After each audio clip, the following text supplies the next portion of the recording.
Os orzamentos de Pontevedra para o ano 2022 continúan avanzando na súa tramitación. Esta mañá a Xunta de Goberno local deulle luz verde ás contas. Deste xeito comeza o proceso para que o documento poida ser debatido nun pleno extraordinario da Corporación Municipal que se vai celebrar o vindeiro 7 de xaneiro.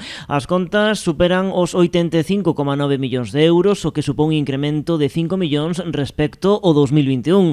O Goberno local fala duns orzamentos expansivos baseados, din, na aposta pola mellora dos servizos públicos e no incremento da partida de investimentos. Un incremento máis que sustancial con relación ao orzamento vixente de 2021. En concreto, sube máis de 5 millóns de euros e sube o 6,4%. Por tanto, non só é o orzamento máis alto da historia do Concello de Pontevedra, senón que é un orzamento tremendamente expansivo. Salienta a mellora do servizo de limpeza e tratamento de residuos municipais. En relación aos investimentos, aumentan en case un 20%, acadando os 12 millóns de euros. Van obras moi salientables, como pode ser a Praza de Barcelos, como pode ser a segunda fase do campo de fútbol de Salcedo,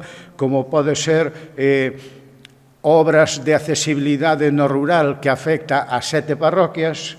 Os grupos da oposición recibiron xa hoxe o borrador destas contas, teñen 3 días hábiles para presentar emendas. Superado ese prazo, o xoves celebrarase unha comisión de dúbidas e o día 3 de xaneiro a de ditame. E se lle remite hoxe a todos os membros da comisión, etcétera, e xa van a ter acceso a partir deste momento aos orzamentos e a formular cantas dudas estimen necesarias, e eu xa lles fixen o ofrecimento de que dispoñible as 24 horas para todas aquelas cousas que quixeran que tuveran dudas ou que quixeran aclarar, vamos. Os populares, pola súa banda, solicitan a comparecencia de todos os concelleiros do Goberno do BNG e PSDG para explicar as partidas orzamentarias de cada área. Din que sería un bo exercicio de transparencia que lles permitiría estudar en detalle os pormenores dos orzamentos.